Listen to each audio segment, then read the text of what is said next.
Buenas tardes a todos y a todas, espero estén muy bien. Mi nombre es Daniel Gómez, yo soy abogado y miembro fundador de Lex Acción Jurídica y los voy a estar acompañando en calidad de moderador en este evento sobre los desafíos de la política fiscal para la materialización de la equidad racial en América Latina. Este evento, digamos, es promovido, es auspiciado por la iniciativa sobre principios y directrices sobre derechos humanos y política fiscal y la exacción jurídica y el Centro for Economic and Social Rights. Para mí es un placer acompañarlos el día de hoy y vamos a tener un panel de lujo compuesto por personas supremamente capacitadas, supremamente interesantes en sus perspectivas sobre los temas que vamos a tratar. Primero que todo, simplemente quería recordar brevemente el fundamento de esta iniciativa. La idea detrás de este evento es básicamente poner en el escenario público una conversación a la que no se le ha dado suficiente atención y es la relacionada con cómo es necesario incluir dentro del diseño de política fiscal y la ejecución de la política fiscal una perspectiva y una mirada étnico-racial para entender cómo las poblaciones digamos que hacen parte de grupos históricamente subordinados con base en criterios étnicos y raciales, de todas maneras tienen unos impactos y unas interacciones diferenciales con la política fiscal de los distintos estados. La idea también es poder empezar a conversar sobre cómo en este escenario de pandemia y pospandemia los estados encuentran unos retos particulares en materia de política fiscal y cómo precisamente para poder subvertir los impactos negativos que ha generado la pandemia también es importante acoger esta perspectiva étnico-racial y de derechos humanos en la formulación de la política pública sobre temas de ingresos y gasto público. Digamos, en este sentido también es importante recordar básicamente dos elementos. El primero es la necesidad de siempre recordar el racismo y la discriminación racial como un problema estructural de las sociedades latinoamericanas, en general de las Américas, la forma en la que, por ejemplo, aún hoy en día, a pesar de que han pasado ya, digamos, muchos años desde la eliminación de la esclavitud como una institución formal en la región, las poblaciones afrodescendientes, por ejemplo, siguen teniendo unas condiciones de vida supremamente más desfavorables que las que tienen las personas no afrodescendientes, o específicamente las poblaciones blanco-mestizas de la región. Y también recordar que cuando hablamos de la discriminación racial y el racismo es importante también mantener presente su carácter institucionalizado, la forma en la que no es solamente una situación caracterizada por relaciones interpersonales, sino que sobre todo tiene que ver con la forma en la que las instituciones, el Estado, incluyendo su política fiscal, toman y están impregnados, digamos, de manera casi omnicomprensiva por estas situaciones de discriminación e inequidad racial. También quería mencionar que hoy específicamente en Colombia estamos celebrando el Día de la Afrocolombianidad, un día muy importante para la comunidad afrodescendiente, y que básicamente lo que hace es conmemorar digamos, la eliminación formal de la esclavitud como una institución legal en Colombia, que ocurrió en el año 1851 a través de la Ley 21 del 21 de mayo de ese año y que fue institucionalizado en el país a través de la Ley 725 de 2001, que básicamente lo que hizo fue designar formalmente el Día de la Afrocolombianidad. Eh, Según lo mencionaba previamente, las poblaciones afrodescendientes en América Latina enfrentan retos enormes en muchísimas áreas, como por ejemplo el acceso a saneamiento básico, el acceso a educación superior de calidad, problemas, digamos, relacionados con el disfrute de derechos ambientales, sobre todo el derecho a un ambiente sano, discriminación, tanto racial como interseccional, en términos de género o de orientación sexual, identidad de género, discapacidad, entre otros, altos niveles de violencia policial, que sobre todo en el caso de Colombia se están viendo cada vez más en el escenario de las protestas, que tienen mucho que ver sobre todo con esta propuesta de reforma tributaria que impulsó la administración de Iván Duque. Y finalmente, el respeto y la garantía de los derechos culturales y el reconocimiento de los derechos territoriales también de las poblaciones afrodescendientes étnicamente diferenciadas. Entonces, en este contexto de gran vulnerabilidad, de gran digamos, exclusión social que marca sin duda el lugar, la posición que tienen las poblaciones afrodescendientes en la región, es importante entonces abrir este escenario para conversar sobre política fiscal, porque en últimas, y como lo ha defendido la iniciativa sobre principios y directrices para la garantía de derechos, es necesario contar con recursos, es necesario contar con una política fiscal robusta que permita contar con los recursos necesarios para poder materializar los derechos.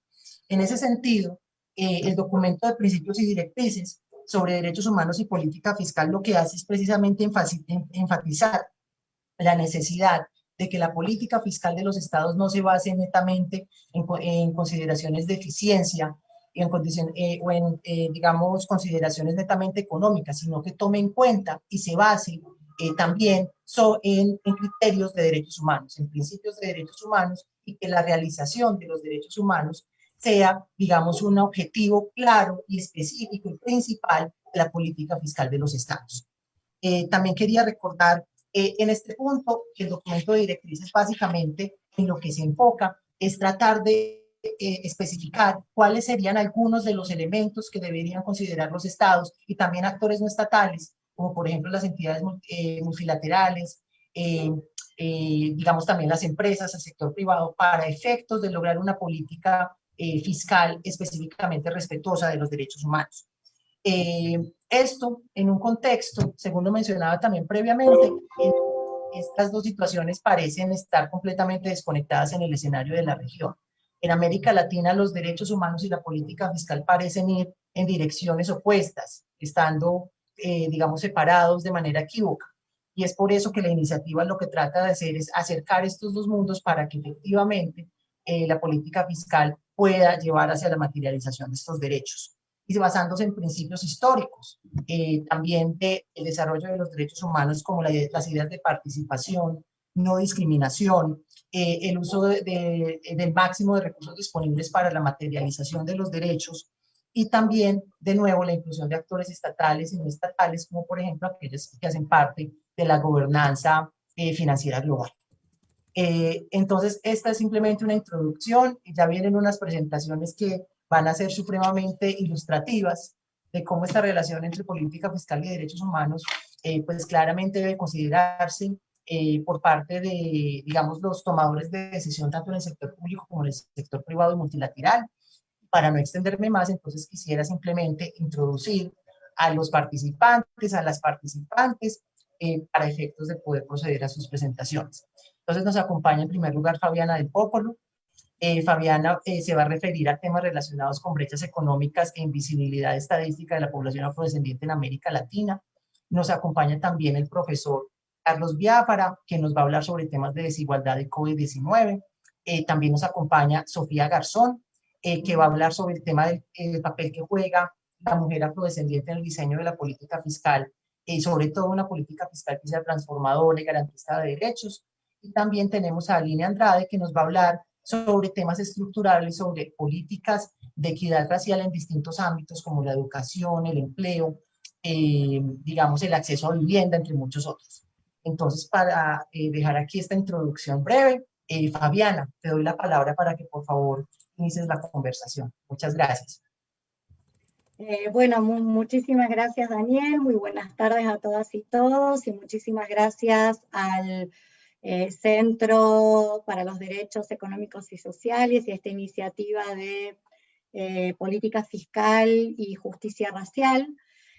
Yo me voy a referir en estos 10 minutos muy rápidamente a lo que han sido los procesos de visibilidad estadística de las poblaciones afrodescendientes en los países de América Latina, y qué es lo que nos muestran a grandes rasgos también la información que paulatinamente hemos ido teniendo en la región en el último tiempo.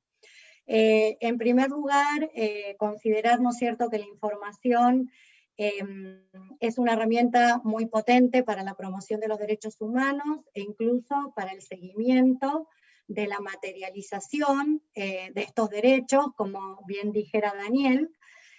Sin duda la información es muy importante para el diseño, el monitoreo de la política pública, pero también hay que considerar el componente político que tiene la información y que de alguna manera es la que permite a las organizaciones afrodescendientes ejercer contraloría sobre las acciones que emprenden los estados y que les afectan, ¿no? Decir también muy rápidamente que en la historia de nuestra región, los censos de la colonia, inclusive los censos de los primeros años de los estados-nación, incluían preguntas de raza, pero por supuesto que no buscaban ni la justicia social ni la equidad racial, sino que más bien buscaban contabilizar la mano de obra forzosa y la mano de obra esclavizada.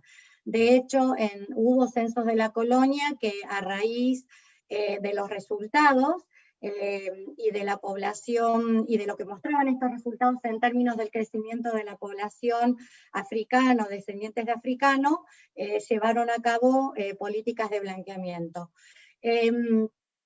Luego, cuando los estados-nación terminan de consolidar esta historia de esclavización, de subordinación y de exclusión de las poblaciones afrodescendientes, y frente a la ideología del mestizaje y a lo que fueron estas políticas asimilacionistas, las poblaciones afrodescendientes desaparecen de los sistemas estadísticos nacionales. Los únicos países que mantuvieron de alguna manera en algunos instrumentos, como pueden ser los censos, preguntas al respecto, fueron Brasil y Cuba, que hasta el día de hoy siguen manteniendo las mismas preguntas que tenían en la época colonial.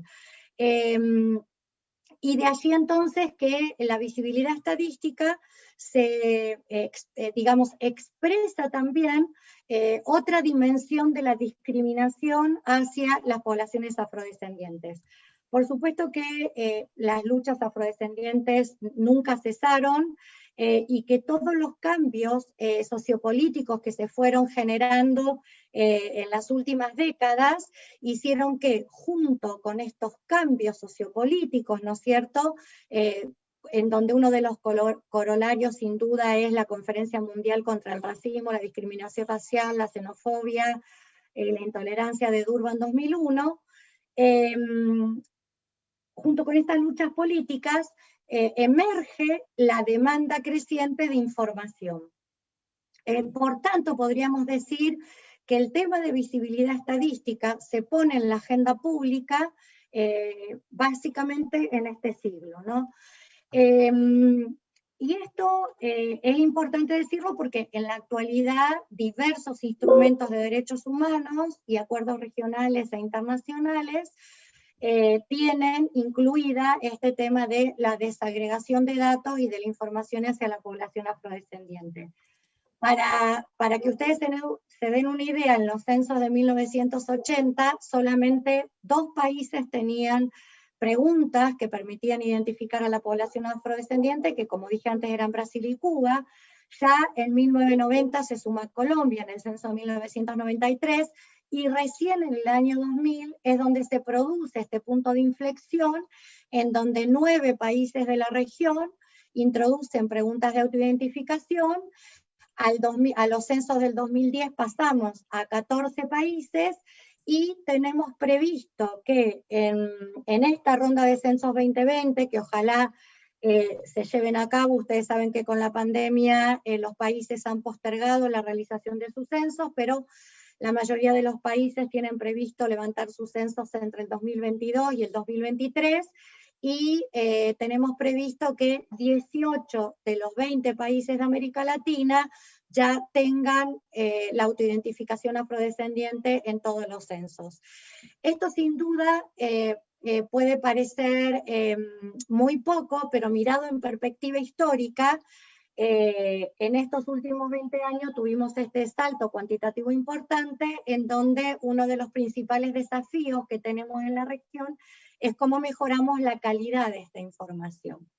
También decirles así muy rápidamente que bueno, los censos para las organizaciones afrodescendientes se constituyeron en la principal fuente de información de lucha, porque, como ustedes saben, es el único instrumento de carácter universal, es el único instrumento que nos pueden decir cuántos son, y en definitiva es el instrumento que a la hora de definir una política fiscal, por ejemplo, me va a permitir saber no solo cuántos son, sino también dónde están y cómo distribuir hacia las municipalidades o hacia las distintas áreas geográficas de un país los recursos públicos, ¿no? E incluso pensando en cuotas electorales también los censos son súper importantes para conocer este volumen y este porcentaje. Entonces, ahora, pero por supuesto, como los censos se llevan cada 10 años, no es la única fuente de información que tenemos que considerar.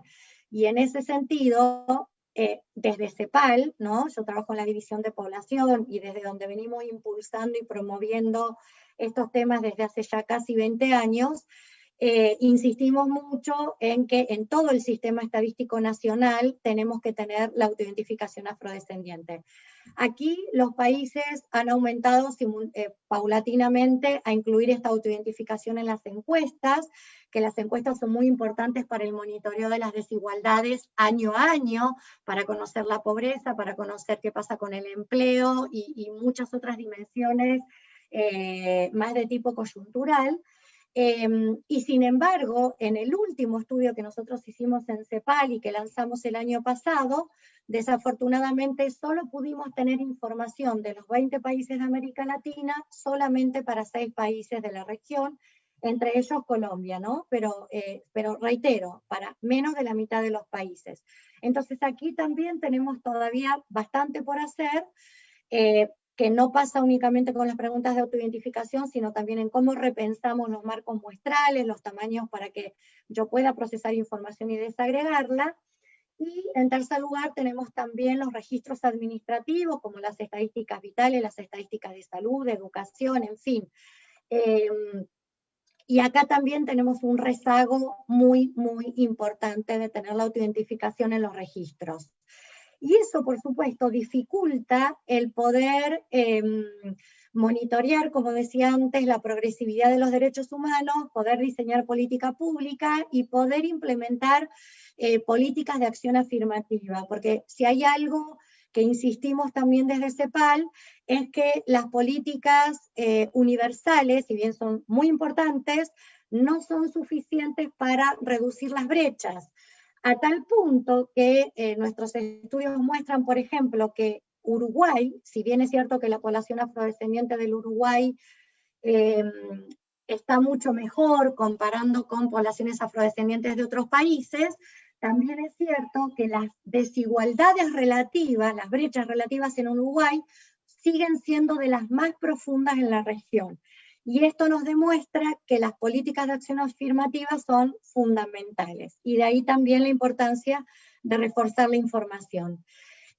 Los últimos estudios, como yo les decía, y que en la página web ustedes pueden acceder al último estudio que hizo CEPAL en esta materia, nos siguen mostrando estas brechas que, como bien sistematizaba y presentaba Daniel, siguen siendo profundas en materia de pobreza y de pobreza extrema. Y como yo les mencioné el caso de Uruguay, por ejemplo, la pobreza afrodescendiente en Uruguay prácticamente triplica la pobreza afrodescendiente a la no afrodescendiente. En Brasil es del doble, en Colombia es de un 50% mayor, y así podemos seguir, ¿no? De estos 6 países, estas brechas son muy profundas. Los censos también nos han mostrado esta brecha profunda en materia no solo de pobreza, sino también en materia de privaciones, en el acceso a la vivienda, en el acceso al agua, al saneamiento, a la electricidad, en materia de mortalidad infantil, de mortalidad materna, de acceso al sistema educativo, si bien es cierto que países como Brasil, que durante muchos años tuvieron políticas de acción afirmativa para el ingreso de la población de los jóvenes, ¿no es cierto?, y de las jóvenes afrodescendientes a la universidad, y que lograron reducir las brechas, no obstante no las eliminaron, ¿verdad? Y que también sabemos que cuando hay cambios políticos, incluso se empiezan a producir retrocesos respecto a esos logros, ¿no? En materia de desempleo también las brechas siguen siendo profundas, en materia de violencia, como bien lo mencionó Daniel, y si bien no tengo mucho tiempo para seguir profundizando, esto sigue siendo sistemático. Por eso, y también para respetar el tiempo de mis colegas, y para ir cerrando, diríamos que en materia de visibilización estadística, tenemos, por una parte, 3 desafíos urgentes para esta ronda de censos 2020 y para que no se produzcan los retrocesos que se produjeron en Colombia y que ustedes lo conocen bastante bien, respecto a la cuantificación y a la caracterización de la población afrodescendiente, y es que nosotros tenemos en la región una serie de recomendaciones vigentes en donde no basta tampoco con repensar metodológicamente muy bien las preguntas, que hay que hacerlo, por supuesto, sino que es muy importante la participación de las organizaciones afrodescendientes en los procesos censales. Y junto con ello, pensar en todo lo que tiene que ver con las distintas fases del proceso censal para garantizar información de calidad. Y un segundo desafío tiene que ver con la evaluación de esta información, que tiene que ser permanente para ir incorporando mejoras constantes, y además avanzar también en el análisis, en la utilización, porque si bien es cierto que seguimos teniendo limitaciones en la información, también es cierto que en los últimos años se ha ido generando bastante información y hay una subutilización de la misma. Por lo tanto, los procesos de democratización de la información se tienen que seguir profundizando. Y esto pasa por no solo garantizar el acceso, sino también por fortalecer capacidades nacionales para el uso y el análisis. En segundo lugar, sin duda, es súper importante pensar a los censos dentro del sistema estadístico nacional, y por tanto es muy importante el seguir incluyendo la autoidentificación en todas las fuentes de datos con criterios comparables, y también es importante establecer acuerdos políticos y técnicos respecto a la producción estadística con enfoque étnico-racial, para seguir mejorando la calidad de esta información. Por tanto, la promoción de espacios de debate entre organizaciones afrodescendientes, institutos de estadística, especialistas, etcétera, sigue siendo bien relevante. A veces festejamos muy rápido los avances, pero reitero, los retrocesos pueden estar, digamos, pueden ser inminentes si no continuamos con estos procesos de manera sistemática. Y para eso, por supuesto, es importante seguir fortaleciendo las alianzas entre los centros académicos, las organizaciones afrodescendientes, la academia, los institutos de estadística, y seguir contando con el apoyo de los organismos internacionales.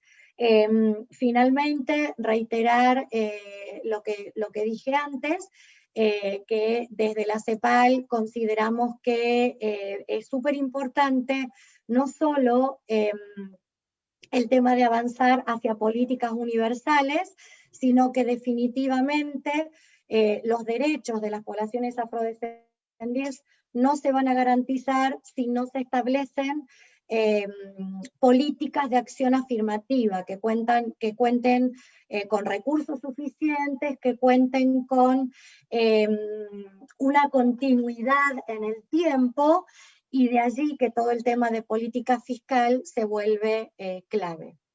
Bueno, hasta aquí llego y muchísimas gracias. Muchas gracias a ti, Fabiana. Para quienes de pronto no conocen a Fabiana, ella es jefe de demografía e información en la CEPAL, es una experta sin duda, que más que lo que nos acaba de contar sobre visibilidad estadística de poblaciones afrodescendientes e indígenas. Fabiana, mil gracias, y ahora le doy la palabra a Carlos Biafara, quien es experto en temas de desarrollo económico y social y políticas públicas para comunidades negras.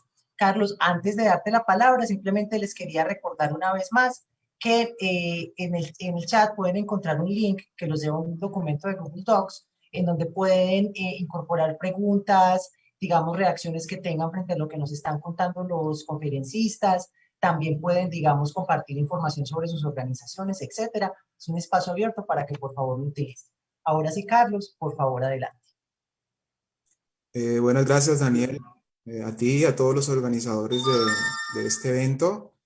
Muy honrado con la invitación. Y yo les voy a hablar efectivamente de algunos aspectos relacionados con la desigualdad, especialmente con la desigualdad de oportunidades en medio de esta coyuntura que estamos viviendo de COVID-19. Y también al final voy a hacer algunas pequeñas reflexiones sobre esto, cómo podría impactar la política fiscal. Yo les voy a compartir mi pantalla, mi presentación, que tengo algunos datos para presentar. Y aquí vamos. ¿Sí están viendo la pantalla? Sí. Bueno, en ese sentido, entonces, empezaré con una pequeña introducción, tratando de mirar cómo se relaciona o cómo se podría relacionar esas desigualdades históricas con el COVID-19, con la mayor afectación por el COVID-19. Después voy a presentar ya los datos que más o menos Fabián anunció, es la pobreza multidimensional en Colombia de acuerdo a la condición étnico-racial. Vamos a mirar algunas estadísticas de COVID-19 muy puntuales y al final estaremos dando algunas consideraciones. Bien, cuando estamos hablando de desigualdad, inclusive cuando estamos hablando de política fiscal, nosotros no nos podemos olvidar que Colombia es uno de los países más desiguales del mundo, ¿sí? O sea, algunos estudios dicen que Colombia en la parte alta de la distribución del ingreso, es decir, en el 1% superior, Colombia es el país más desigual del mundo, ¿sí? O sea, somos un país tremendamente desigual en un componente muy desigual. En ese sentido, los estudios sobre movilidad social y económicos, pues también han comprobado, ya hay suficiente literatura que dice que esa desigualdad de ingresos, pues efectivamente afecta la desigualdad de oportunidades. O sea, la desigualdad de ingresos tiene importantes efectos en que los individuos puedan tener acceso efectivamente a ciertos bienes y servicios valorados socialmente. En ese sentido, en América Latina, pues la condición étnica, racial, los grupos vulnerables se han convertido en un factor fundamental de ese proceso de exclusión que los ubica básicamente en la parte más baja de la distribución de ese ingreso. Estando en la parte más baja de la distribución del ingreso, siendo más pobres, pues evidentemente hay una mayor afectación en las oportunidades de vida. Es decir, la desigualdad de ingresos, que es un rasgo tradicional en la región, evidentemente afecta mucho más a los grupos étnicos raciales por estar en la parte baja de la distribución del ingreso. En ese sentido, he planteado que la tasa de letalidad por COVID-19, y no hablo de la incidencia por la invisibilidad estadística, evidentemente la tasa de letalidad de COVID se puede considerar como un indicador de desigualdad de oportunidades, ¿sí? Y claro, desigualdad de oportunidad que está asociado con aspectos sociobiológicos de larga duración, de largo plazo, ¿sí? Que se comenzaban a elegir evidentemente en el periodo colonial, que tienen mayor afectación para la población afrodescendiente, pero que también evidentemente se refuerzan en el presente. En ese sentido, entonces me planteo, bueno, ¿cuál es la situación actual de pobreza, desigualdad para la población afrodescendiente en estos momentos en Colombia? ¿Cuáles son esos rezagos acumulativos y cuáles han sido los impactos del COVID-19 para la población afrodescendiente en Colombia? Ahí ya tenemos de manera puntual la pobreza para Colombia por condición étnico-racial, medido con el censo de 2018, que como sabemos, básicamente tuvo muchos errores, tuvo efectivamente una gran subestimación de la población afrodescendiente, pero el censo en algunos casos sirve para medir algunas variables de interés. Y como decía Fabiana, evidentemente la tasa de pobreza para Colombia, para la población afrodescendiente, es 56% más alta para los afrodescendientes que para el promedio nacional, y esa tasa se mantiene, ese ordenamiento se mantiene tanto en la región cabecera como en los centros poblados. Bien, una cuestión muy importante de la metodología de la pobreza multidimensional es que nos permite descomponer el índice, lo cual es fundamental, evidentemente, para la política fiscal. Es decir, nos permite ver, de acuerdo a los grupos étnicos raciales, donde evidentemente cada una de las poblaciones de interés tiene mayor afectación. Entonces, yo he ordenado aquí, por ejemplo, cuáles son las mayores afectaciones de esos grupos de acuerdo a su mayor incidencia. Y como vemos ahí, pues claro, los afrodescendientes o los hogares afrodescendientes tienen mayor incidencia prácticamente en todos los factores que están asociados con la pobreza multidimensional, pero evidentemente es mucho más alta, por ejemplo, en trabajo informal, en el logro educativo, rezago escolar, inadecuada eliminación de excretas, el acceso a agua potable es menor para los afrodescendientes, están mayor afectados por el analfabetismo, hacinamiento crítico, en fin, en la mayoría de indicadores, excluyendo el desempleo de larga duración, los afrodescendientes tienen mayor afectación. Entonces, claro, estamos en presencia de una desigualdad estructural que afecta evidentemente todos los aspectos que están asociados a las oportunidades de vida de los individuos. Ahora bien, ¿cómo nos ha ido con respecto a la tasa, a la incidencia del COVID-19 para la población afrodescendiente? Aquí yo estoy tomando el último boletín. Los datos de la población nacional son del día de ayer y el de la población afrodescendiente es el del boletín del día 14 de mayo. Entonces, por ejemplo, ayer teníamos 3.161.126 casos confirmados, fallecidos 82.743 para una tasa de letalidad del 2.62%. Es decir, de cada 100 personas que se mueren, que se enferman, perdón, 2.62 de ellas se mueren. Mientras que para la población afrodescendientes habían 73.872 casos confirmados, 2.215 fallecidos para una tasa de letalidad del 3%. Es decir, de cada 100 personas afrodescendientes que se mueren, 3 personas, perdón, que se contagian de la enfermedad, 3 personas se mueren. Es decir, la tasa de letalidad evidentemente es mucho más alta para la población afrodescendiente, lo cual confirma evidentemente una mayor afectación. Eso nos indica que esa tasa de letalidad de los afrodescendientes es 15% más alta en relación con el promedio nacional. Si nosotros pudiéramos descomponer este indicador seguramente por grupos étnicos raciales, por ejemplo para la población blanca mestiza, pues íbamos a obtener básicamente, muy probablemente, un mayor diferencial en términos porcentuales de esa tasa de letalidad. Eso contrasta con la incidencia. Apenas cuando nosotros miramos la incidencia de la población afrodescendiente, evidentemente en los casos confirmados, apenas el del 2.33%. Y cuando miramos la incidencia de la población afrodescendiente en los casos fallecidos, ese es 2.67%. Y eso está asociado y explicado por lo que decía Fabiana, es decir, en Colombia tenemos un gran problema, o sea, tenemos una gran dificultad para captar básicamente la variable afrodescendiente en el sector salud.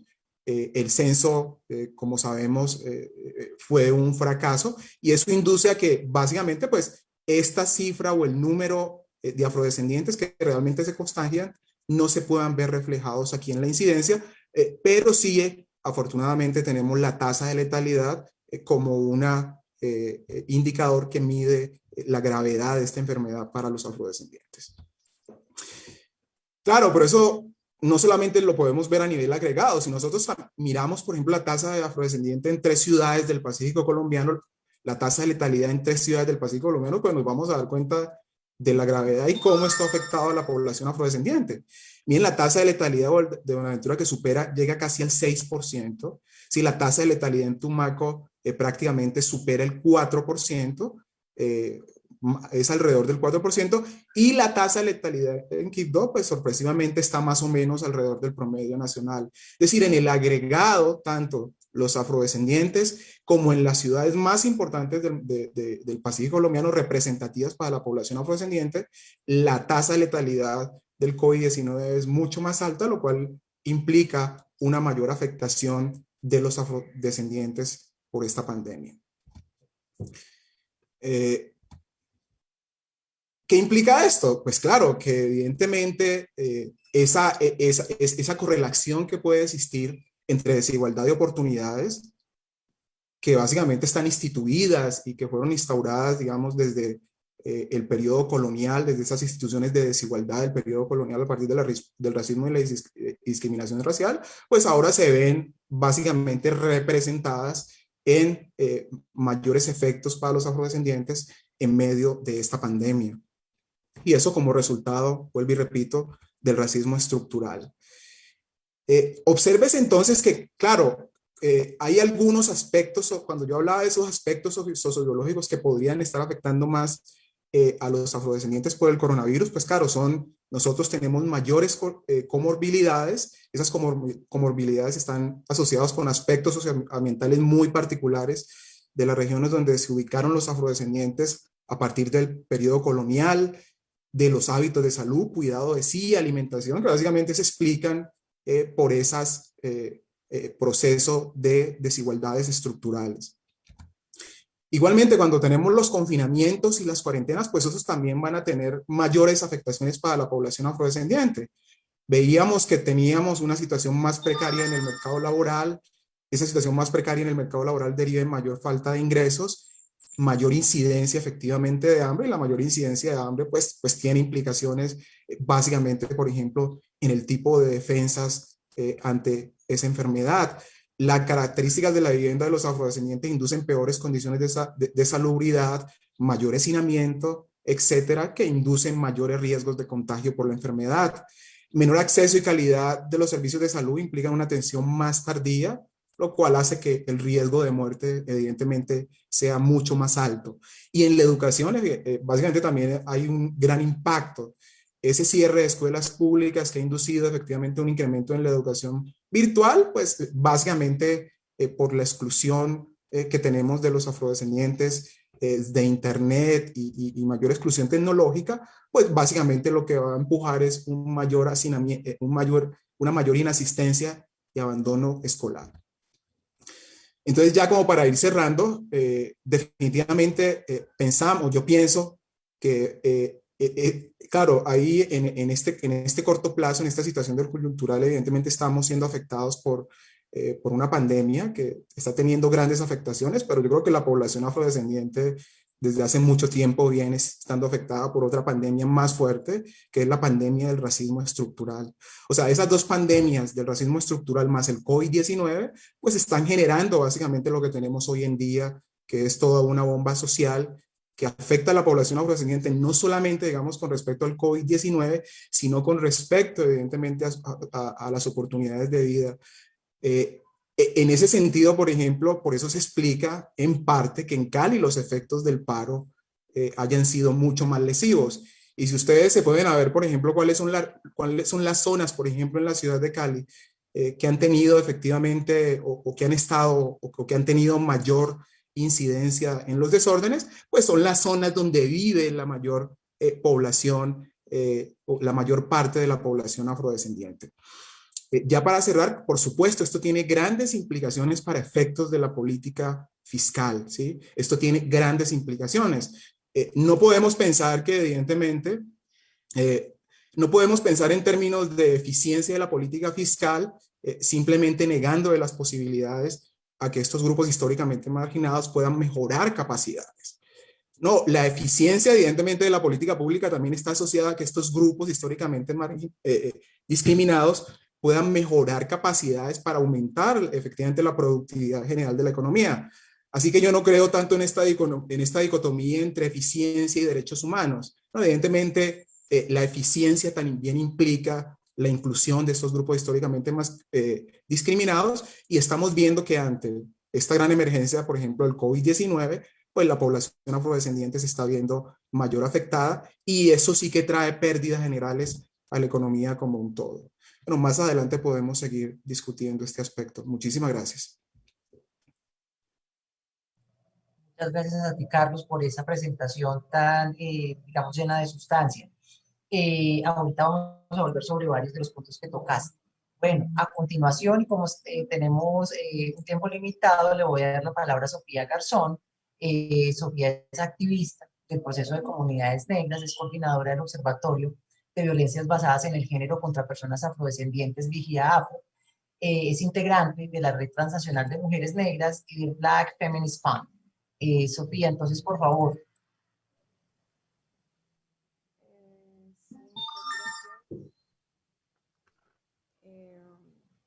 Como primera medida, agradecer el esfuerzo de las organizaciones y de las personas que hacen posible esta confluencia de voluntades para que podamos discutir alrededor de este tipo de temas.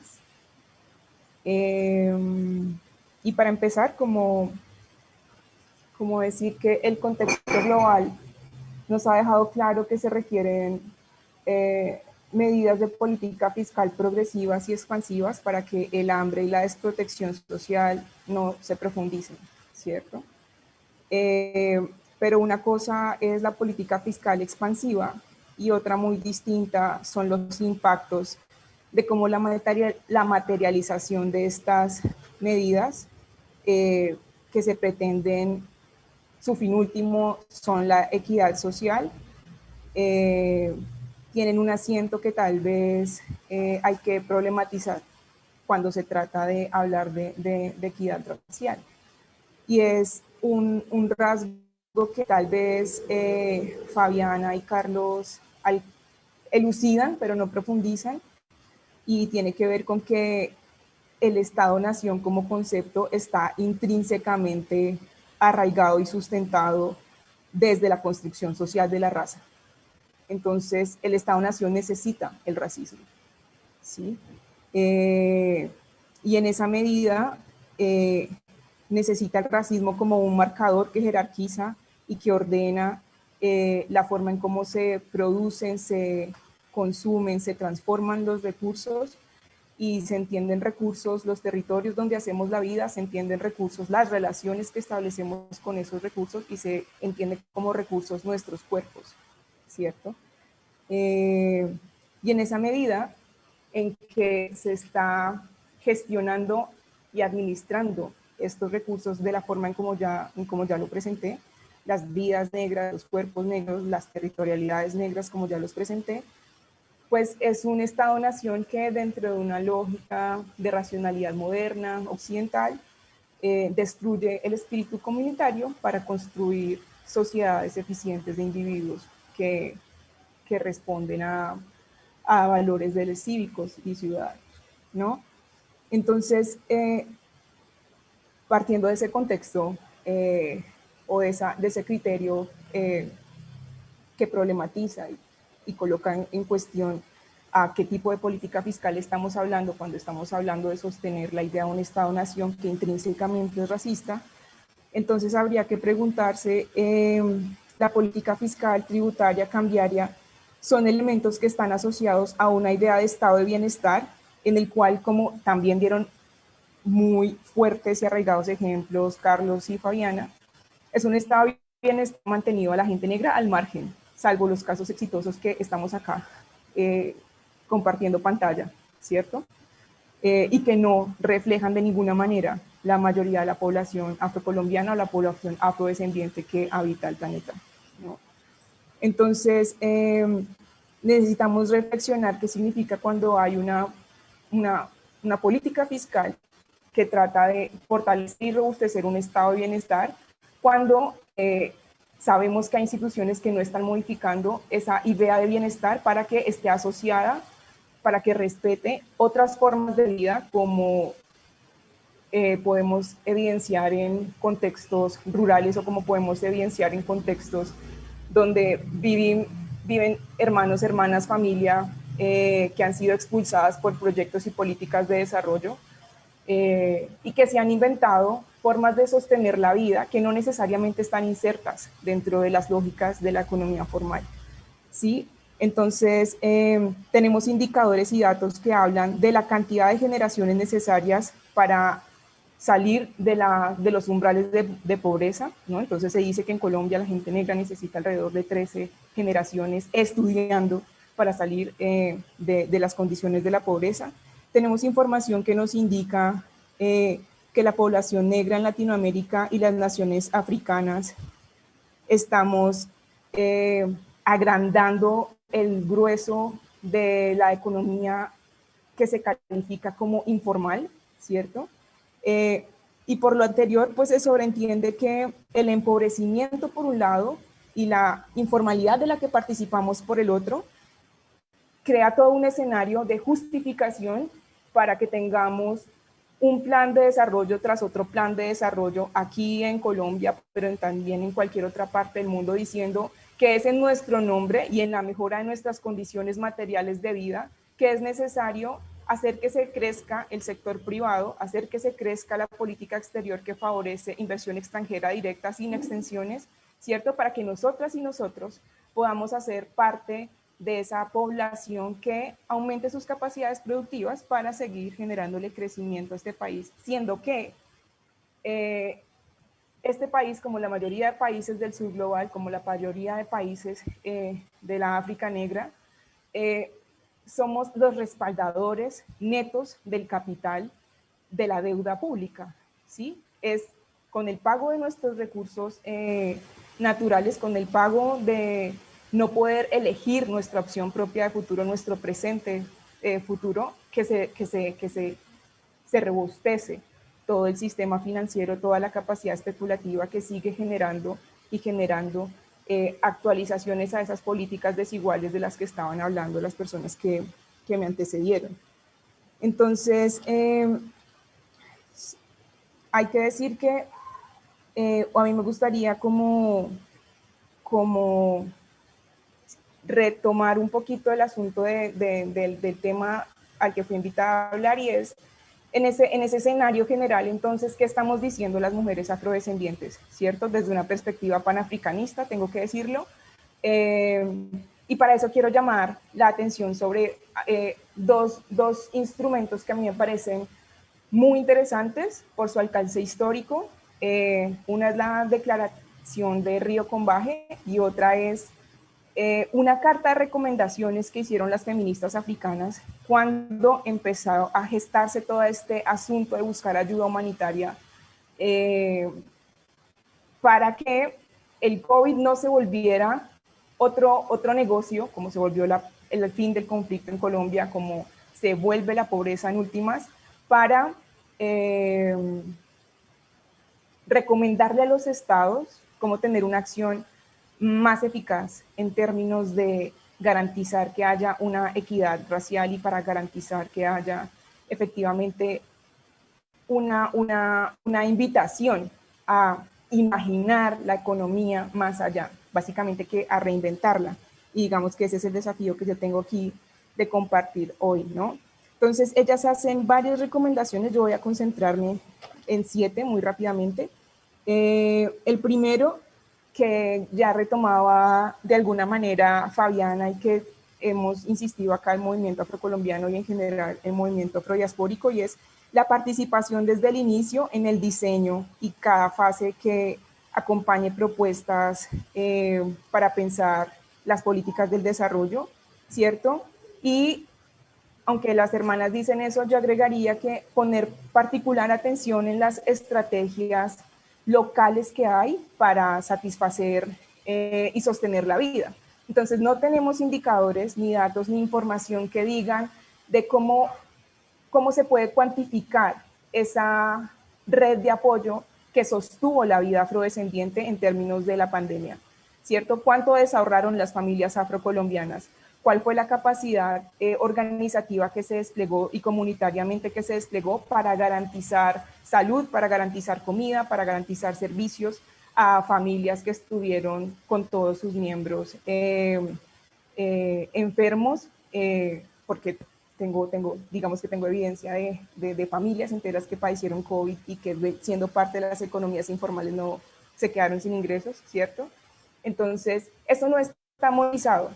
Sí se tiene monetizado el ingreso que el Estado colombiano dijo haber pedido a instituciones financieras o deuda que el Estado colombiano asumió, pero no tenemos la contabilidad de cómo se traduce esa red de apoyo que se desplegó a nivel rural, esos conocimientos rurales y centros poblados que se pueden cuantificar y que su preservación significaría un indicador, que significaría una contramedida de lo que se aspira que sea el bienestar, y eso debería ser parte de una contabilidad que nos obligue a empujar más allá eso que estamos entendiendo como política económica y que es la invitación a la que nos están haciendo las feministas africanas, ¿no?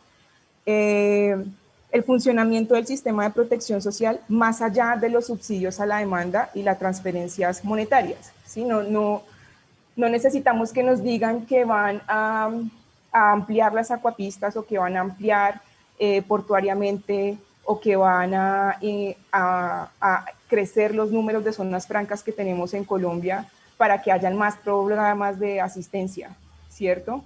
Para que el derecho a la salud, para que el derecho a la educación, que finalmente se terminen pagando, y por acceder a esos servicios, en lugar de tener garantizados derechos, lo que terminemos siendo es justificando que se pague, que se monetarice el derecho en forma de servicio y que nosotros terminemos pagándolo y accediendo a cualquier tipo de implementación de política de desarrollo para eso.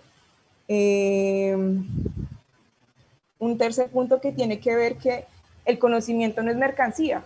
Entonces seguramente COVID no va a ser la única pandemia que tengamos que atravesar, porque estamos otra vez en ese umbral que ya cruzamos, donde la injusticia climática va a cobrarnos seriamente como especie el atrevimiento que hemos tenido de desarticular los ecosistemas, ¿cierto? Y entonces, como ya pasó con el VIH, como ya pasó con el ébola, como ya ha pasado con tantos otros virus, no podemos permitir la propiedad intelectual alrededor del conocimiento que puede salvar vidas. Entonces, una recomendación que se hace es que no haya propiedad intelectual alrededor del conocimiento que salva vidas, ¿cierto? Y esto es un aspecto transversal que es importante traer acá. Ya mencioné, el cuarto punto es algo que ya había tocado, que tiene que ver como con el crecimiento de la deuda pública a nivel global, y en ese sentido como el crecimiento de la deuda pública para los países del sur global, para los países del África negra, significa seguir reduciendo su autonomía para poder definir su política fiscal, su política cambiaria, su política tributaria, y en esa medida retomar una discusión que no es vieja y que se reactualiza ahorita, y más que la moratoria de la deuda externa, es la cancelación de la deuda externa, ¿cierto? Y ya no tenemos posibilidad de decir, ay, no, es que eso no es una cuestión realista, sino que necesitamos tener ideas, imaginar qué tenemos que hacer para que eso sea posible. La sexta tiene que ver con el poder de veto ante proyectos de financiamiento, proyectos de desarrollo que se establecen en nuestro nombre, como la reforma tributaria, que abusivamente se llamó reforma tributaria solidaria y sostenible, ¿no? Que me recuerda ese meme de las tres personas que están, el empresario, el obrero y la persona precaria, y que le dice el empresario al obrero con su único plato que tiene, compártale al que no tiene, mientras él tiene el plato rebosante, que un poco así se maneja todo el asunto de las externalidades en la política de inversión extranjera directa, ¿cierto? Y un último punto que tiene que ver con el reconocimiento del valor no solamente económico, sino también cultural, social y político al sistema de cuidados, ¿sí?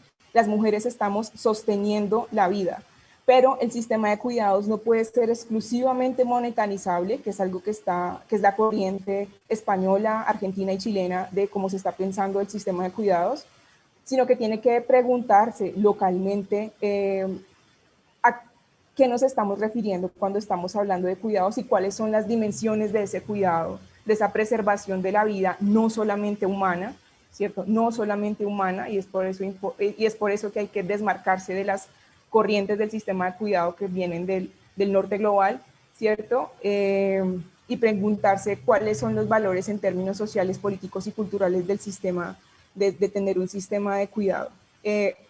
Y por último, pues llamar la atención a que efectivamente hay una gran marginalización y exclusión, y que estamos particularmente en este momento histórico en Colombia, pero también en el mundo, por lo que significó la actual crisis sanitaria, y podemos reimaginar, podemos ir más allá, podemos empujar más allá, ¿cierto? Entonces, en esa medida,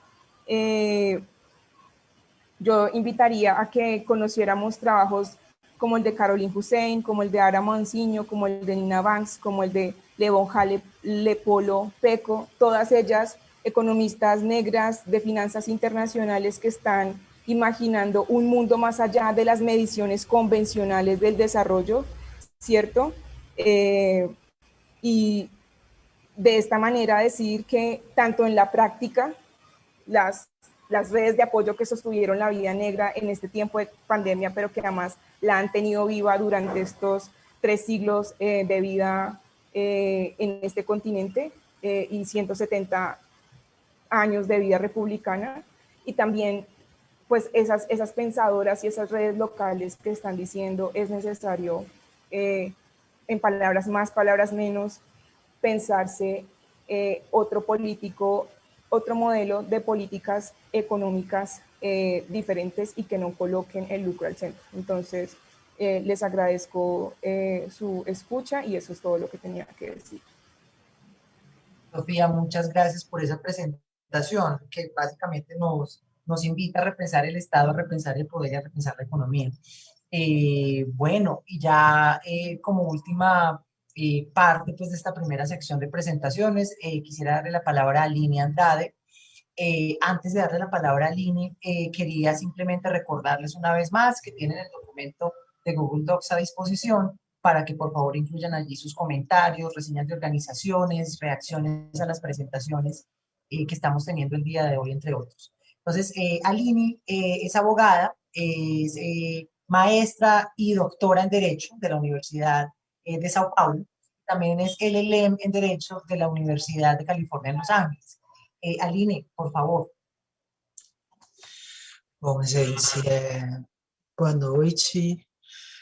Aqui no Brasil já é boa noite a todos e a Buenas todas. noches, aquí en Brasil ya es un gusto estar aquí con ustedes. Me gustaría agradecerles la invitación aquí que tenemos, tanto a Fabiana específicamente como a los demás organizadores. Muchísimas gracias por estar aquí conmigo. Aquí la importancia de estar hablando sobre esta tradición de resistencia de los negros en América Latina, pero especialmente el día de hoy también de nuestros hermanos afrocolombianos. Estamos aquí también como parte de por aquí en Brasil también estamos desde el día 13 de mayo luchando. Hemos denunciado también la situación racial en Brasil. Sabemos que Brasil fue el último país que abolió la esclavitud. No, en realidad no tiene mucho tiempo que pasó eso. Por eso nosotros aquí venimos a hablar sobre las luchas que hemos tenido. Sobre todo, sabemos que poco a poco empiezan a generarse más organizaciones para poder luchar contra esta situación racial en Brasil. Entonces, por eso me dio mucho gusto que nos hubieran invitado aquí para hablar sobre esta situación de la política fiscal, de la situación racial, porque estamos en un momento en Brasil que es muy particular, porque la política fiscal en realidad no nos ayuda a tener progreso en cuanto a la población negra. No vemos cómo se observa ni cómo se respeta la Constitución en este sentido. De hecho, desde 1988 nosotros vimos que ya por fin se firmó el tratado para abolir la esclavitud. Antes de eso no se había incluido a los negros como parte de la sociedad brasileña, no se les había integrado. Y también sabemos que la mayoría de los pobres, de hecho el 70% de los pobres son parte de la población negra en Brasil y más del 60% de las personas que se encuentran en las cárceles, de hecho son negras. También nosotros tenemos que más del 40% de las personas, sobre todo que no cuentan con ningún tipo de prestaciones de seguridad social, también son de color, también, por ejemplo, tienen problemas en cuanto a poderse hacer de bienes o cuestiones patrimoniales. De hecho, también les puedo decir que se supone que muchas veces también nos matan escudados en lo que ellos denominan una supuesta guerra contra las drogas. Y también nosotros siempre vemos que hay muchos ataques contra negros. De hecho, cada 2 a 3 minutos muere alguien de color. Entonces tenemos altos índices de violencia y de feminicidios también en nuestra población. Una mujer negra tiene 3 veces más de probabilidad que la asesinen por cuestiones de violencia femenina que una mujer blanca, por ejemplo. Y también siempre estamos menos protegidas por la ley. Sin embargo, bueno, les quería venir a comentar cuáles son las condiciones en las que nos encontramos, sobre todo en toda la República. Tenemos que el 56% de la población brasileña es de color. Entonces, también aquí simplemente les quiero decir que las estadísticas no mienten. Por supuesto que el crecimiento poblacional sigue en expansión. También tenemos aquí nosotros el momento de poder nosotros revertir esta situación. Hay muchas personas que antes eran lo que le llamaban birraciales, es decir, antes de llamarles mestizas, le llamamos birracial o mestizas. Ellas como tales preferían no identificarse como personas negras por todos estos problemas que implica. Y también muchas veces por esta marca, este estigma. Sabemos que el estigma negro también es una cuestión que se empieza a presentar y genera más índices de violencia. Ahora, el trabajo de los movimientos sociales, sobre todo, nos llevó a generar un movimiento negro desde que se generó la abolición de la esclavitud.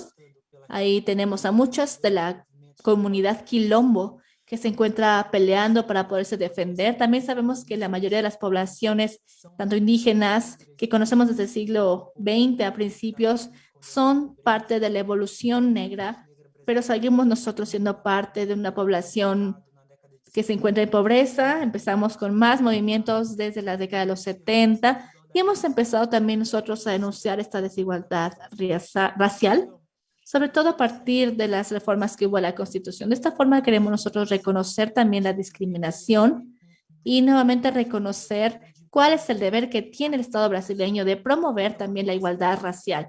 Nuestra Constitución muchas veces se olvida de estos objetivos brasileños que tiene como país, es decir, promover una sociedad que sea libre, democrática, plural para poder combatir la pobreza y hablar sobre el respeto a los derechos humanos y también para poder nosotros combatir la discriminación. Por supuesto que esto también ha llevado a una serie de acciones por parte del gobierno del Estado brasileño, pero todavía tenemos que realizar nosotros más acciones para poder promover esta igualdad racial.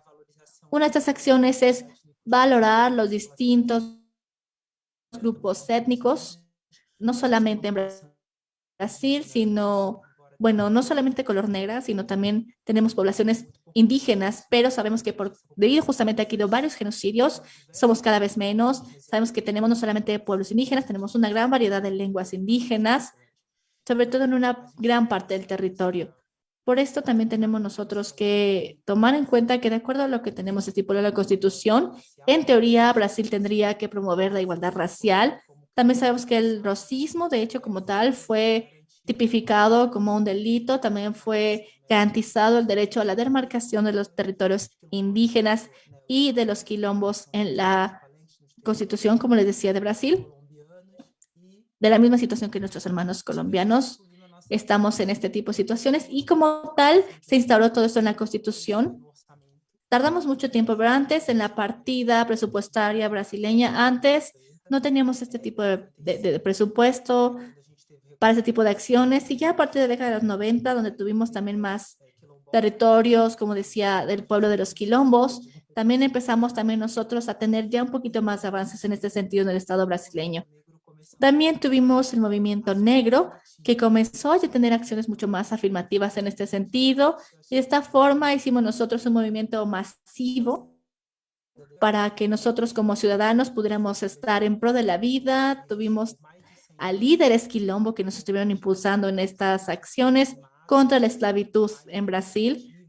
Tuvimos más de 300 iniciativas, pero bueno, también tuvimos ciertas derrotas. También nosotros, después de la independencia, que nosotros desterramos al gobierno portugués y holandés, empezamos con este tipo de movimientos, pero sabemos que finalmente nosotros a partir del día 20 en Brasil empezamos a realizar una petición para la equidad racial, que tiene acciones afirmativas para poder tener igualdad en el trabajo, también para poder tener participación en licitaciones públicas. En Brasil muchas de las adquisiciones se hacen a través de licitaciones, muchas cuestiones, por ejemplo, para poder nosotros concursar y tener acceso a puestos como jueces, candidatos, por ejemplo, en puestos políticos. También ahí teníamos nosotros que eliminar este tipo de estigmas raciales que existían. Se usó esta acción como una plataforma y a partir del año 2000 también tuvimos una conferencia en la cual primero a nivel internacional se reconoció que el Estado brasileño era un Estado racista y como tal teníamos que acabar con esta situación.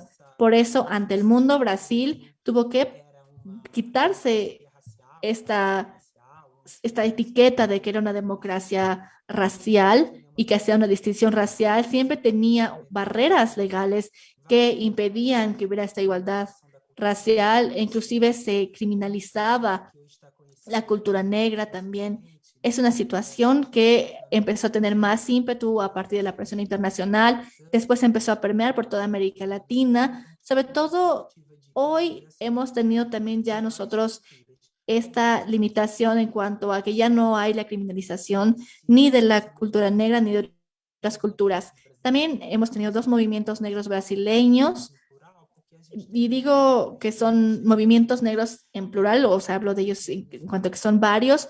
Tenemos movimientos feministas, negros, movimientos también para tener acceso a la educación superior, educación o preparación en general para poder nosotros poder ser admitidos a las universidades. Tenemos movimientos campesinos, movimientos de los quilombos y también para el desarrollo en general, para poder nosotros tener acceso a vivienda, también para poder tener acceso a propiedades y hacernos de tierras. Ha habido una movilización muy grande para poder mejorar la justicia pública. La primera vez que de hecho sí se contó con una partida presupuestaria para ese tipo de acciones fue en el 2003, donde nosotros vimos que se necesitaba tener acceso a estos fondos para poder nosotros generar más conciencia, conferencias en cuanto a este tema y tener una mayor amplitud geográfica a través de los distintos municipios, los distintos estados, para tener mayor participación social y empezar a poder desarrollar políticas públicas.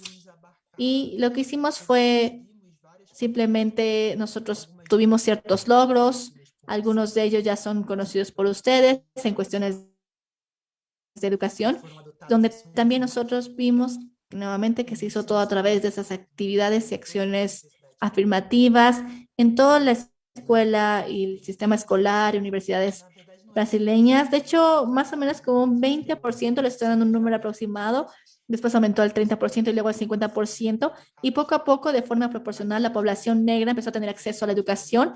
Es un cálculo proporcional que estoy tratando de hacer en promedio, pero mínimo fue un acceso del 20% de los negros a las escuelas brasileñas. Es hasta un poco extraño mencionar ese tipo de porcentajes fuera de este contexto brasileño. Pueden resultar sorprendentes estas cifras, pero normalmente fue muy elitista el sistema escolar. Era muy difícil tener acceso a las escuelas. Y sabemos que era muy difícil porque, bueno, hacían todo tipo de pruebas donde se solicitaban competencias que no tenían sentido porque hacen exclusiones en contra de nuestra población y era muy difícil tener acceso. Y antes únicamente el 3% de la población negra tenía acceso a la educación antes de estas acciones afirmativas para poder tener acceso a la educación pública y no solamente para los negros, también para algunas poblaciones indígenas, dependiendo del estado brasileño. Era la situación. Nuevamente hablamos sobre el pueblo de los quilombos y también hubo ciertas acciones paralelas para poder tener acceso a este concurso público, sobre todo a nivel federal. Fue una controversia muy grande en Brasil. De hecho, hay algunas áreas en las cuales sigue habiendo cierta controversia.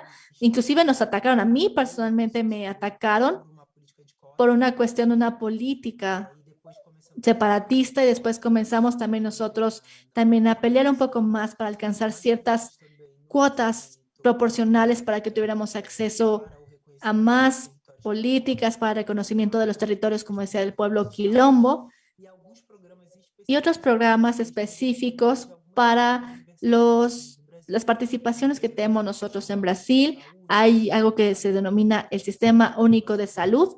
Tuvo que haber una reforma en este sistema también. ¿Por qué? Porque la población negra es la que más padece enfermedades prevalentes.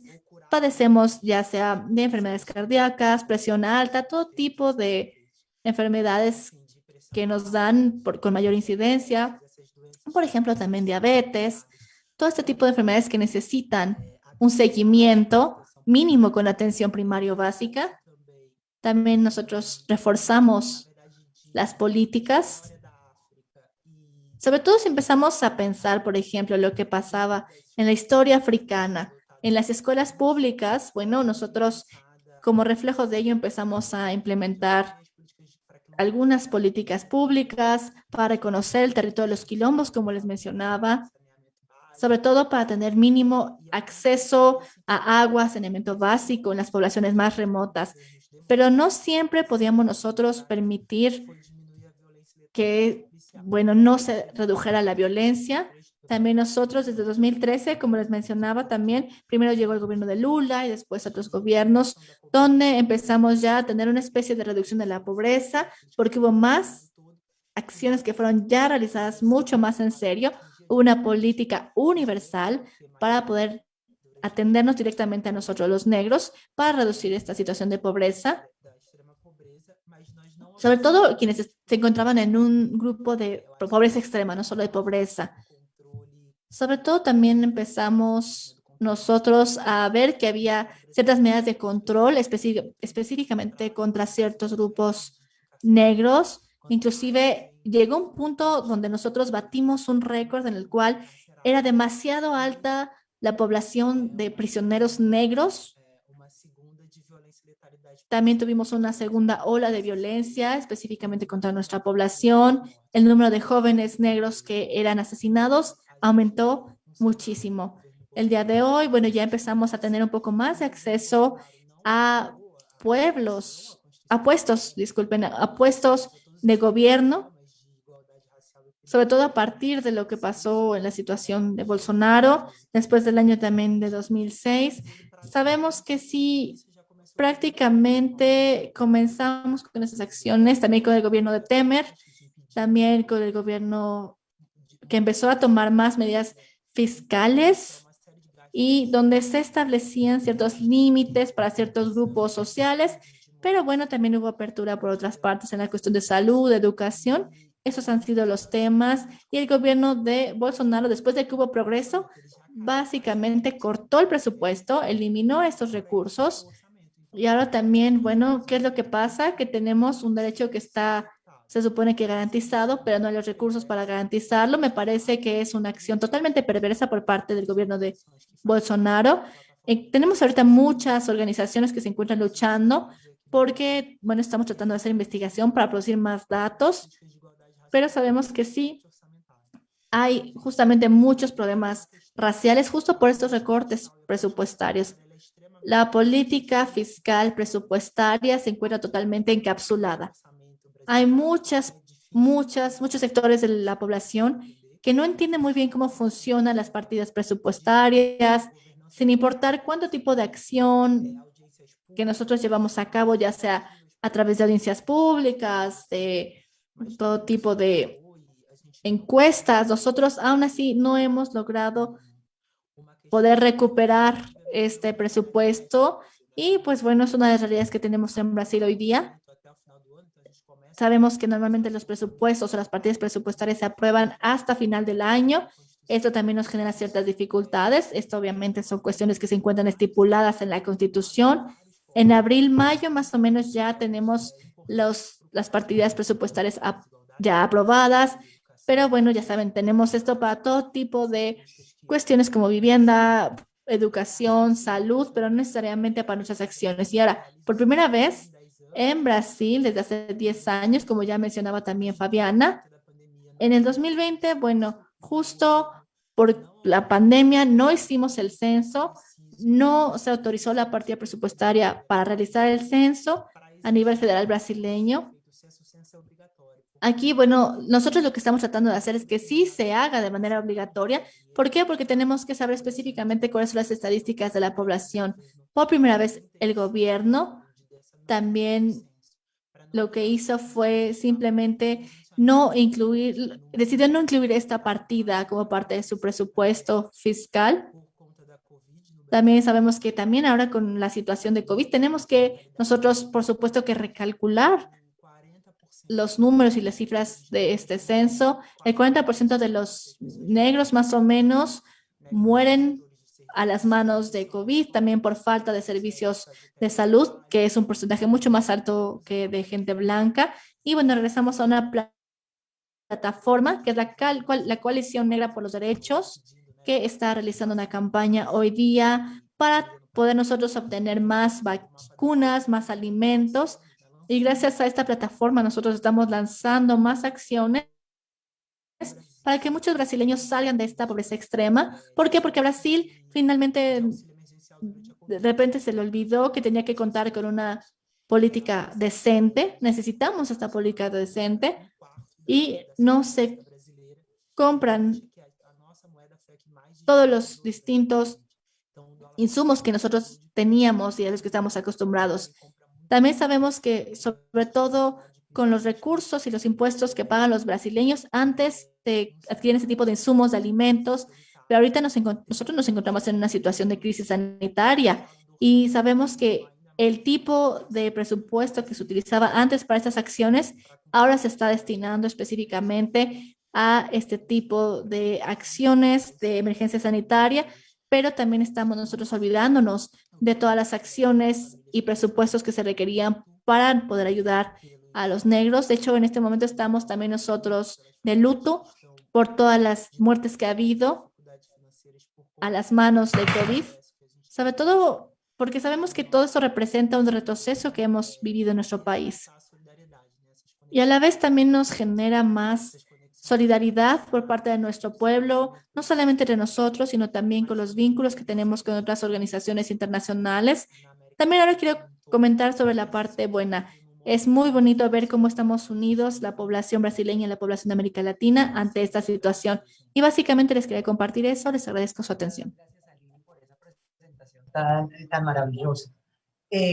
Bueno, les cuento que nos quedan 14 minutos de esta sesión. Tenemos que cortar a las 5:30. Tenemos que dejar sin poder hacer, digamos, tener un espacio de conclusiones y ver una relatoría gráfica que se ha venido preparando a lo largo de todo el evento. Entonces, como tenemos solamente 8 o 9 minutos para conversar y, digamos, responder preguntas, yo me voy a lanzar y quería proponerles 3 preguntas. La primera creo que está más enfocada hacia Fabiana y Carlos, la segunda creo que está más enfocada hacia Lina y Sofía. La pregunta que tengo para Fabián y para Carlos tiene que ver con la cuestión sobre el color. Y es que yo notaba de manera recurrente en la presentación de Fabiana que ella hacía mucha referencia a este tema de incluir preguntas relacionadas con el autorreconocimiento en las bases de datos administrativos, en los censos, digamos, en todo el Sistema Nacional Estadístico de los estados de la región. Mi pregunta es si basar ese reconocimiento eminentemente en las preguntas relacionadas con autorreconocimiento de alguna forma invisibiliza, digamos, la cuestión de la discriminación racial y su relación con el color, en el sentido de que parte de la literatura académica sobre discriminación racial y racismo en la región, lo que nos dice es que el racismo y la discriminación racial, digamos, no necesariamente persigue a las personas por su autorreconocimiento étnico-racial, sino que principalmente las persigue debido a su color de piel. Es decir, quien es más expuesto a discriminación es la persona que tiene unos rasgos, sobre todo rasgos de color de piel, que digamos la asocian más a esta categoría de afrodescendencia. Entonces, ¿cómo eso, digamos, hay, digamos, mejor dicho, si en esta conversación sobre los datos no estamos obviando una conversación sobre discriminación basada en el color? Y en relación con Carlos también eso se me viene a la mente, sobre todo cuando pensamos, por ejemplo, en esta relación entre la disparidad que ha tenido la pandemia en territorios o en comunidades, digamos, mayoritariamente afrodescendientes, pero no hacemos también esos ejercicios relacionados con, por ejemplo, cómo la pandemia ha afectado diferencialmente a la comunidad o a la población afrodescendiente, digamos, cuando la desagregamos en términos, por ejemplo, de color.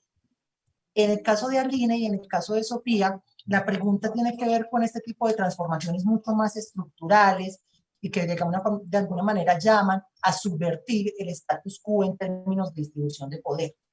La presentación de Sofía se refería a temas como, por ejemplo, el tema del poder de veto en relación con reformas, digamos, tributarias o de impuestos, cuando se hicieran, sobre todo, digamos, en nombre de la población afrodescendiente. O también se refería a temas como, por ejemplo, el tema de la propiedad intelectual, o eliminar esa protección de la propiedad intelectual sobre conocimiento que pudiera salvar vidas.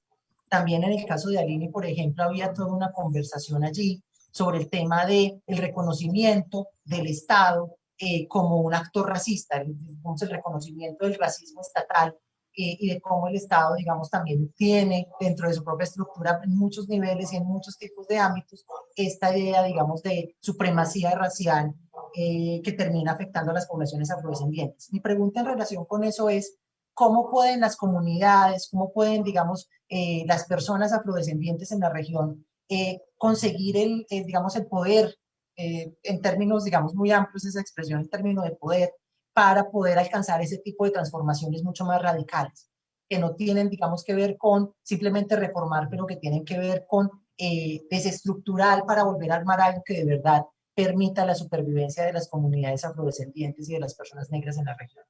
Y finalmente, ya para todos, me estoy quedando sin tiempo, tiene que ver con, en términos ya específicamente de lo que nos convoca hoy, sobre todo en lo que tiene que ver con el documento de principios y directrices, ¿cómo creen ustedes que esos principios y directrices sobre derechos humanos política fiscal pueden contribuir a mejorar esas brechas de desigualdad que afectan a las personas afrodescendientes en América Latina? Mejor dicho, cómo esta conversación sobre los principios y las directrices puede tener un resultado, un impacto mucho más sustancial en la práctica. Yo sé que es mucho, pero les doy la palabra a quien se quiera lanzar.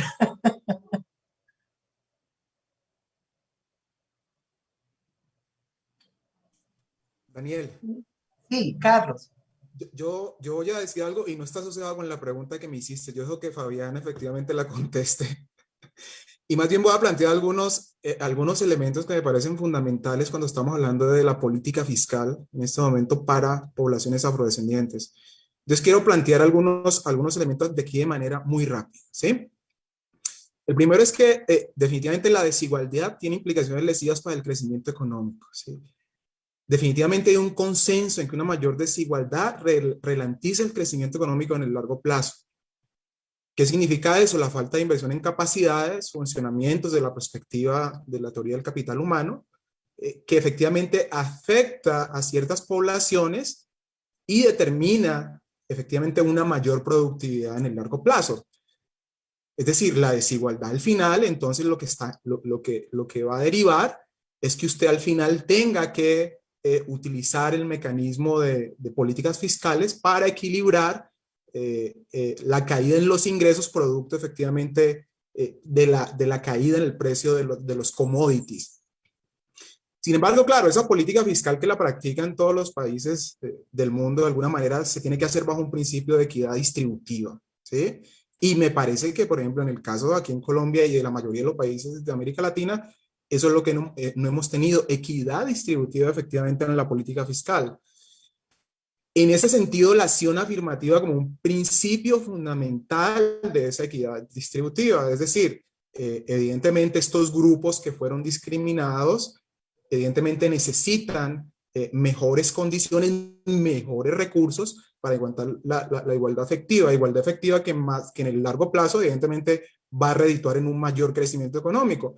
Yo por eso decía que evidentemente no había como una dicotomía entre políticas de desarrollo humano y políticas de eficiencia.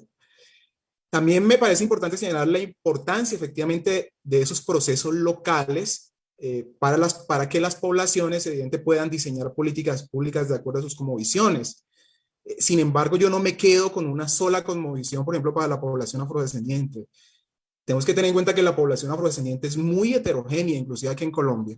Es muy heterogénea.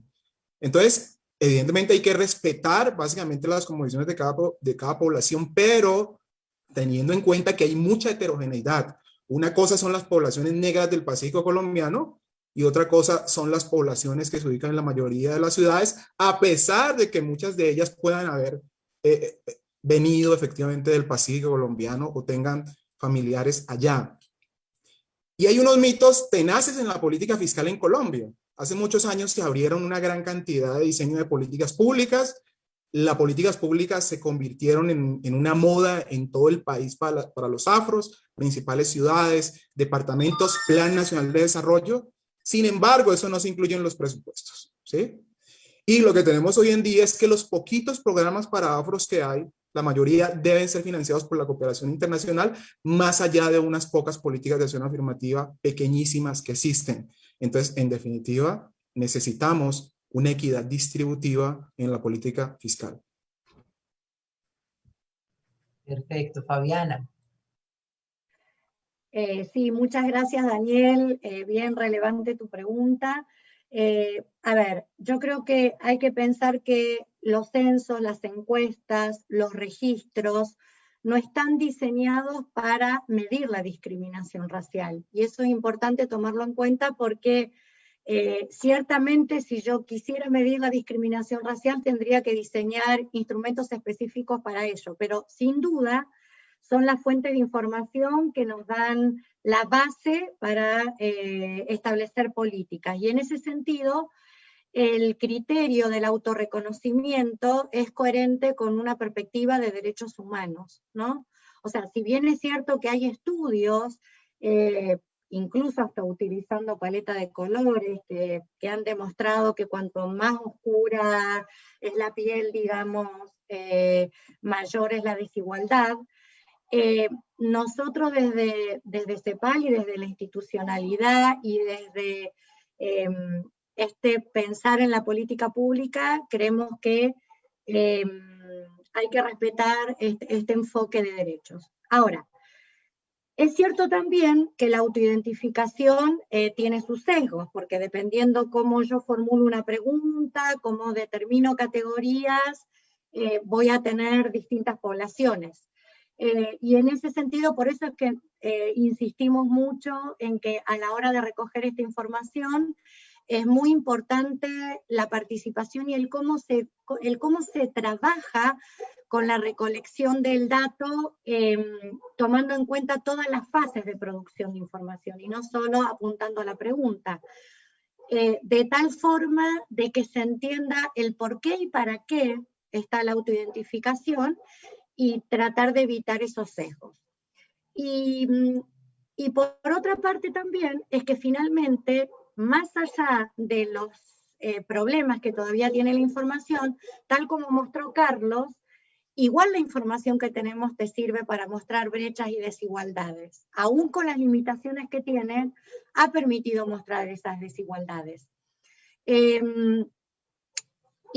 un tercer elemento que quiero mencionar tiene que ver con que en estos instrumentos estadísticos, a ver, si bien son la base para el establecimiento o la distribución y asignación de recursos y muchas otras decisiones en materia de política pública, no es ni el censo, ni la encuesta, ni un registro el que directamente otorga beneficio a una persona, ¿no?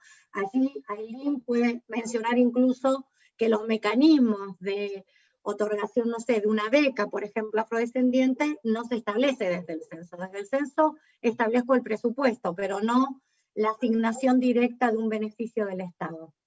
Y por eso es que nosotros insistimos y promovemos una autoidentificación que se recoja con la mayor calidad, de estándares de calidad posible. Esto en términos de la información. Pero sí quería también hacer referencia sobre todo por la presentación que hizo Sofía, porque desde CEPAL también nuestra secretaria ejecutiva ha insistido muchísimo en que sobre todo en este momento de crisis, si no repensamos el modelo de desarrollo, estas brechas de desigualdad no se van a cerrar, ni siquiera con políticas de acción afirmativa. Es decir, si no hay una transformación profunda en lo que determina, ¿no es cierto?, esta desigualdad estructural, en donde el racismo es una de las dimensiones potentes que están en esta matriz de desigualdad estructural. Si no cambiamos el modelo de desarrollo, no vamos a lograr la equidad que buscamos y la igualdad que buscamos. Y en ese sentido también es necesario profundizar nuestras democracias transitando hacia verdaderas democracias plurinacionales. Eso. Mil gracias, Fabiana. No sé si Aline o Sofía tienen comentarios o respuestas. Acho que não temos muito tempo mais, mas eu só queria marcar que Creo que no tenemos mucho tiempo, pero simplemente quería decirles que sí, de hecho, creo que aquí también sabemos que en general el Estado brasileño es racista y estamos ahorita también visto que ha habido un trabajo para generar esta supremacía racial, justamente debido a todo lo que ha ocurrido a la historia de Brasil. Es un Estado que sí está al servicio del racismo, como una democracia de esta forma. Y también hay instituciones que se supone que inclusive tienen como fin para excluir a los pueblos indígenas negros y a otros pueblos que históricamente han sido discriminados. Eso ha sido parte, por supuesto, tristemente, la realidad de nuestra constitución, de la historia, y también es parte de una opción consciente que tenemos. Y bueno, así se han mantenido ese tipo de privilegios en contra de nuestra población. Creo que el Estado es racista como tal, sobre todo con todo el tipo de situación, aunque tenemos un país tan diverso, tan plural, seguimos siendo tan racistas. Y eso también nos genera muchas dificultades. Por eso tenemos que seguir nosotros luchando para alcanzar la equidad racial. Pero sí, estamos en una situación de exclusión, de racismo, hasta machista, estamos en un patriarcado. No sé si en estos sistemas muchas veces podemos llegar a una situación tan diferente, pero sí, por supuesto que es una situación que está mal en el sistema y tenemos que generar una sociedad que se encuentre fuera de este sistema capitalista y excluyente. Gracias, Aline. Sofía. Sofía, estás en mute. Perdón. Gracias. Rápidamente, creo que tiene que ver con lo que decían los panelistas antes. Yo puedo ver muy concretamente que este cambio de poder pues, está operando al mismo tiempo, ¿no? Yo no podría imaginar el cambio de poder si no lo pudieran ver mis ojos. Y digamos que aquí en la región del norte del Cauca, en donde estoy radicada hace 6 años, puedo ver cómo la organización de mujeres y cómo el crecimiento político de las organizaciones del amplio espectro, que somos la gente negra, está más convencida de la necesidad de preocuparse por formar productivamente, por pensarse economías solidarias y cooperativas, por intercambiar procesos de formación política que incluyen repensar el Estado, ¿cierto? Entonces puedo ver que eso tiene indicadores visibles, más compañeras que se lanzan hacia los consejos municipales, más compañeras que quieren aspirar a cargos en las municipalidades, compañeras que se están pensando ya no ser solamente las que organizan el electorado para las votaciones de los partidos políticos tradicionales, sino que hay una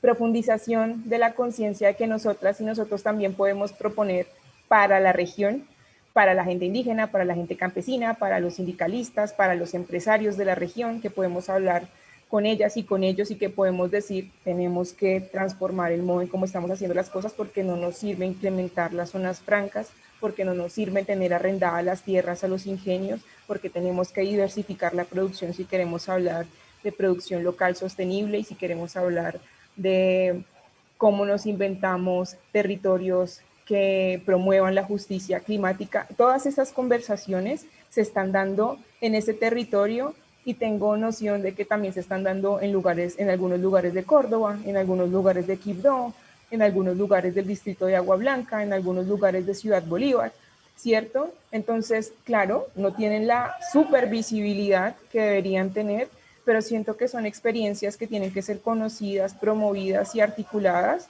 para que ya materialicen esa redistribución del poder que estamos hablando y para protegerlas, para que no sean de alguna manera institucionalizadas y para que logren tener el impacto que queremos tener, y es que en el tiempo presente ya signifiquen transformaciones para la vida de las personas, ¿no? Entonces, yo veo niñas y niños creciendo en otros contextos donde hay más respeto por su vida, donde saben que es mejor comerse un tomate que creció en su patio que un tomate que viene, quién sabe de dónde, cosechado de qué manera.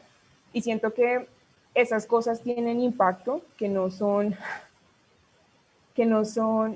lo macro que estamos acostumbradas y acostumbrados a reflexionar, pero que sí nos permiten habilitar una imaginación diferente para pensar esas profundidades democráticas a las que nos estamos invitando y con las que nos estamos comprometiendo con todos estos ejercicios y con todas estas propuestas y estrategias como la Carta de Principios Fiscales para la garantía de derechos humanos y política fiscal. Así como rápidamente. Perfecto, Sofía, muchas gracias. Entonces le pido el favor a Carolina Mota si nos puede ayudar a proyectar en este momento la relatoría gráfica del evento para ya poder dar cierre. Es, es una relatoría bastante compleja, pero que creo que básicamente a lo que apunta es de nuevo esta reflexión de cómo, y de nuevo también retomando esta introducción que hacíamos sobre el Día de la Colombianidad, de cómo los retos en materia de garantía de derechos humanos de la población afrodescendiente en la región sigue siendo muy grande, y de cómo de todas maneras introducir una conversación sobre la necesidad de repensar la política fiscal del Estado y también ampliar esa discusión a una transformación mucho más radical del Estado es indispensable entonces para poder superar estas brechas de desigualdad. Con eso cerramos el espacio. Les agradezco mucho a los participantes, a las participantes, a todas las personas que nos acompañaron a través de los distintos canales, y bueno, que tengan buena tarde o noche según donde estén. Hasta pronto. Muchas gracias, hasta pronto. Gracias, hasta luego. La relación entre la política fiscal y los derechos humanos. Los derechos humanos son los derechos que toda persona tiene por existir. La política fiscal es la forma en la que el gobierno obtiene los recursos para financiarse y cómo los gasta después. Esta política puede promover o generar retrocesos en la garantía de los derechos humanos. En América Latina, la región más desigual en el mundo, durante la pandemia por COVID-19, 73 multimillonarios aumentaron su fortuna en 42.000 millones de dólares, mientras se estima que 52 millones de personas ya han entrado en la pobreza.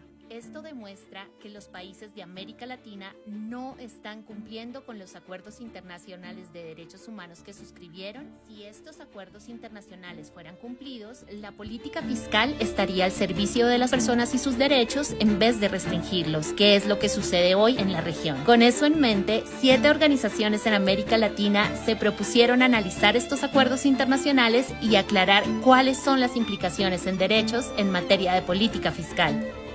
Así, surgen los 15 principios de derechos humanos en la política fiscal, que al ser aplicados por los gobiernos asegurarían que las políticas fiscales estén al servicio de los derechos. Algunas de las ideas en el documento aclaran que el Estado necesita recaudar impuestos de manera justa, de forma que los más ricos contribuyan más. Que las mujeres, las personas afrodescendientes, los pueblos indígenas y las comunidades que han sufrido discriminaciones deben tener prioridad en las decisiones del gasto, y que la política fiscal debe ser transparente, participativa y sujeta a la rendición de cuentas. Si quieres saber más, visita nuestro sitio web